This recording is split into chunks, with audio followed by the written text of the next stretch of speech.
السلام علیکم۔ رب اشرح لی صدری ویسر لی امری واحلل عقدۃ من لسانی یفقہوا قولی۔ میرے کسان بھائیو، میں ہوں ڈاکٹر محمد یونس، آپ میرا یوٹیوب چینل دیکھ رہے ہیں۔ آج ہم جس بیماری کے بارے میں بات کریں گے اس کو ہم لیور فلو کہتے ہیں۔ عام زبان میں اسے سوختہ، جانوروں میں سوختہ یا سوکڑا بھی کہتے ہیں۔ یہ جو بیماری ہے یہ ایک کرم ہے جس کا نام لیور فلوک ہے۔ یہ اسی کے نام پر بھی انگریزی میں اسے لیور فلوک کی بیماری کہا جاتا ہے۔ اس کی وجہ سے جب جانور سوکھنا شروع ہو جاتا ہے تو اس لیے اسے سوختہ یا سوکڑے کی بیماری بھی کہتے ہیں۔ یہ جو لیور فلوک ہے یہ پتے کی شکل کا ہوتا ہے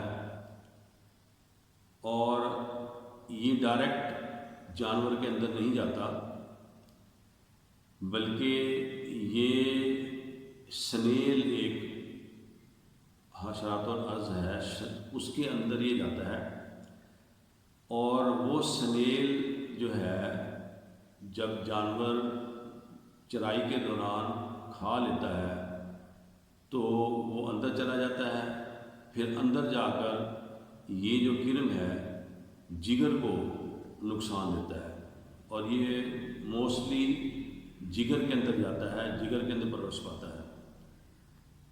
تو یہ زیادہ تر جو لیور فلوک ہے یہ جو دریائی ایریے ہیں، دریا کے جو علاقے ہیں جہاں پر دریا کا پانی کھڑا رہتا ہے وہاں پر پایا جاتا ہے، یا جو تالاب ہیں گاؤں کے اندر جو تالاب ہوتے ہیں کیونکہ وہاں پہ بھی پانی عموماً کھڑا رہتا ہے، تو ان جو تالاب ہیں ان کے جو کنارے ہیں ان کناروں کے ساتھ ساتھ بھی لیور فلو جو ہے وہ پایا جاتا ہے۔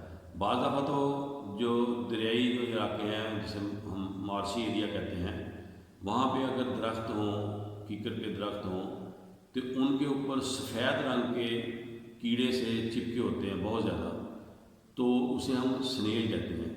یہ انہی سنیل کے اندر پروش پاتا ہے۔ جب وہ نیچے گرتے ہیں، گھاس پر گرتے ہیں، جانور وہاں وہ گھاس چرائی کرتے ہیں تو اس کے ذریعے یہ اندر جاتا ہے اور پھر جگر کو اپنا مقام بنا کر جگر کو یہ نقصان پہنچاتا ہے اور اس کی جگر کے اندر جو خرابی پیدا کرنے سے جانور کے اندر خون کی کمی پیدا ہوتی ہے، کیونکہ جگر خون بنانا کم کر دیتا ہے جس سے جو ہے جانور کے اندر خون کی کمی آ جاتی ہے۔ یہ جو کرم ہے جگر کے، جیسے میں نے بتایا کہ جب جگر میں تو اس کی کام کرنے کی صلاحیت کو کم کرتا ہے اور جگر کے اندر خون بنانے کا جو عمل ہے وہ سست ہو جاتا ہے اور جانوروں میں خون کی کمی ہونا شروع ہو جاتی ہے اور وہ سوکھنا شروع ہو جاتا ہے۔ بھیڑ بکریوں کے اندر یہ زیادہ تر ہوتا ہے کیونکہ بھیڑ بکریاں جو ہیں وہ زیادہ گریزنگ پہ جاتی ہیں، بڑے جانور جو ہیں نا وہ کم گریزنگ پہ ہوتے ہیں، اور پھر بھیڑ بکری کی عادت ہے، خاص طور پہ بھیڑ کی عادت ہے کہ اس نے زمین کے جو بالکل ساتھ جڑی بوٹی ہے اسے کھانا ہے۔ اسے ہم اپنی زبان میں لور گریزر کہتے ہیں کہ بالکل زمین کے ساتھ جو نیچے لگی ہوئی جڑی بوٹی ہوتی ہیں اس نے وہ کھانی ہوتی ہیں۔ اور بھیڑ بکری کے اندر اس کی سب سے بڑی نشانی یہ ہوتی ہے کہ گردن کے نیچے یہ والی جو جگہ ہے یہ جگہ پھول جاتی ہے، پانی بھر جاتا ہے، تو یہ سب سے بڑی اس کی نشانی ہوتی ہے کہ اس جانور کے اندر جو ہے لیور فلو کا اٹیک ہو گیا ہے۔ اب یہ دیکھیں کہ میرے کسان بھائیوں، جیسے کہ میں نے آپ کو بتایا کہ بھی بھیڑ بکریوں کے جبڑے کے نیچے پانی کی تھیلی بنتی ہے، اسی طرح ہی جب بڑے جانور پر لیور فلو کا اٹیک ہوگا تو اس کے بھی جبڑے کے نیچے پانی کی تھیلی بن جائے گی، جیسے کہ میں نے تصویر کے اندر آپ کو دکھانے کی کوشش کی ہے، گولدارا میں نے اس کے اوپر لگایا ہے. تو یہ جگہ جو ہے وہ کھلی ہوئی ہے اس جانور کی. تو جب بھی آپ کے جانور کو لیور فلو کا اٹیک ہوگا بڑے جانوروں میں، تو یہ جو والی جگہ ہے جبڑے کے نیچے، تو وہاں پر جو ہے پانی کی تھیلی واضح نظر آئے گی آپ کو. تو جب آپ اس طرح دیکھیں کہ ایسی کوئی تھیلی بن گئی ہے تو آپ سمجھ جائیں کہ آپ کے جانور کو لیور فلو کا اٹیک ہو چکا ہے. تو آپ کو چاہیے کہ بازار سے کوئی اچھی دوائی جو اسپیشلی لیور فلو کے لیے ہو، یعنی کہ جگر کے جو کیڑے ہیں ان کے لیے ہو، تو وہ آپ لے کر اسے پلائیں، تو انشاءاللہ آپ کے جانور کا یہ مسئلہ حل ہو جائے گا. اب ہوتا یہ ہے کہ اس کی وجہ سے جو ہے سوزش ہو جاتی ہے، تو جانور کو سانس لینے کے اندر بڑی دقت محسوس ہوتی ہے، اور جانور جو ہے وہ پانی نہیں پی سکتا. اس لیے جانور کے اندر جو ہے ڈی ہائیڈریشن ہوتی ہے، جانور کی جو کھال ہے وہ خشک اور کھردری ہو جاتی ہے.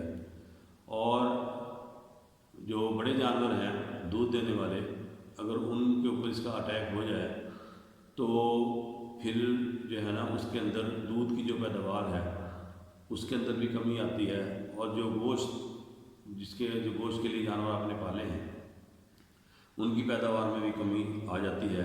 اس طرح جو ہے کسان کا مالی نقصان ہو جاتا ہے.